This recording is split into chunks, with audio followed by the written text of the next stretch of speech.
শেষে আপনি আমি সবাই বিক্রেতা। যে যত ভালো নিজেকে বিক্রি করতে পারে সে তত বেশি লাভবান হয়। কিন্তু বিক্রেতা, আপনি যদি থিঙ্কিং করেন বা চিন্তা করেন আপনি একটা জব করতেছেন, আপনি যত স্যালারিতে নিজেকে বিক্রি করে দিবেন আপনি তত লাভবান হবেন। আপনি যত কৌশলী হবেন তত আপনি লাভবান হবেন। ডে বাই ডে এই যে কোনো প্রফেশনে আপনি কিন্তু আপনার বিক্রেতার পরিচয় দিতে হবে। আপনি যদি ভালো বিক্রেতা না হন আপনি কখনো ভালো ক্রেতা হতে পারবেন না। আপনার যে সার্ভিসটা, এই সার্ভিসটা সুন্দরভাবে উপস্থাপন করে যদি মানুষের দ্বারে দ্বারে পৌঁছাতে পারেন, দেন আপনি ভালো বিক্রেতা। আদারওয়াইজ আপনি বিক্রেতা না। তো প্রত্যেকেই আমরা কোনো না কোনো ভাবে বিক্রয়ের সাথে জড়িত। বিক্রয় একটা শিল্প, এটা একটা শিল্প। একজন সেলসম্যান বা একজন সেলস রিপ্রেজেন্টেটিভ যেভাবেই বলেন, আমরা প্রত্যেকেই বিক্রেতা। সে যদি তাকে সঠিকভাবে বিক্রয় না করতে পারে সে দিন শেষে ভালো কিছু অর্জন করতে পারবে না। তো আপনাকে দিন শেষে ভালো কিছু অর্জন করতে হলে বিক্রেতা হতে হবে। আপনি যেটাই বিক্রয় করেন ব্র্যান্ডিং তৈরি করতে হবে, নিজের ব্র্যান্ডকে এস্টাবলিশ করতে হবে। আপনি যদি নিজের ব্র্যান্ডকে এস্টাবলিশ করতে চান তাহলে আপনাকে ভালো বিক্রেতা হতে হবে। আপনি কি নিজেকে যদি ব্র্যান্ডে পরিণত করতে চান তাহলে আপনাকে বিক্রেতার পরিচয় দিতে হবে। দেখেন আজকে যাদের ভালো অবস্থান চাকরিতে বা ব্যবসায় বা অন্য কোনো অর্গানাইজেশনে, প্রত্যেকটা লোক তাকে সঠিকভাবে বিক্রয় করছে।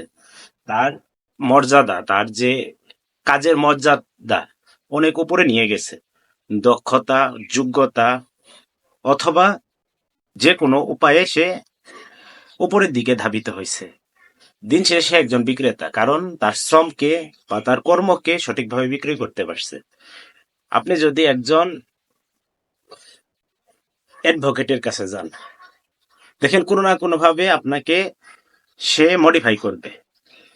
তেমনি যারা সার্ভিস হোল্ডার বা আমরা যারা যে প্রফেশনে থাকি, আমরা যদি নিজেকে বিক্রেতা হিসেবে প্রমাণ না করতে পারি বা নিজেকে যদি ওই পজিশনে আপনার হলো এস্টাবলিশ না করতে পারি, তাহলে আপনি ভালো বিক্রেতা না, আপনার লাইফে কেরিয়ার সম্মুখে অগ্রসর হবে না।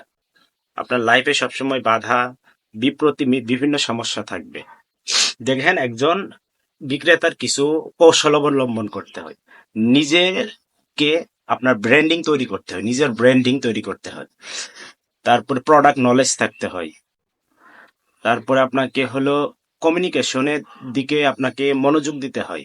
আপনি যদি কমিউনিকেশনের দিকে মনোযোগ না দেন, যোগাযোগ দক্ষতা যদি বৃদ্ধি না করেন, তাও আপনার বিক্রয় বৃদ্ধি হবে না।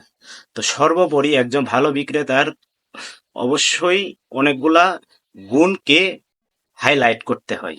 যেমন ভালো যোগাযোগ ব্যবস্থা, ভালো কমিউনিকেশন, তারপরে আপনার হলো মানুষকে মানুষ ম্যান ম্যানেজমেন্টের দিকে ধাবিত হতে হয়। অনেক ব্যাপারে তাকে শৃঙ্খলাবদ্ধ থেকে কাজ করতে হয়। তো দিন শেষে প্রত্যেকটা লোক যদি তাকে আপনার সঠিকভাবে বিক্রয় করতে পারে, সে হলো ভালো বিক্রয় কর্মী। আর মানব জীবনে প্রত্যেকটা লোক বিক্রেতা, এটা আপনাকে মনে রাখতে হবে, এটা আপনাকে স্মরণ রাখতে হবে। প্রত্যেকটা লোক বিক্রেতা। আপনি আশেপাশে একজন সেলস অফিসারকে আপনি হলো যদি ইগনোর করেন বা খারাপ ব্যবহার করেন, তাহলে বুঝতে হবে আপনার মানসিকতার সমস্যা আছে। আপনিও একজন বিক্রেতা, ওই হিসাবে তাকে ট্রিট করবেন।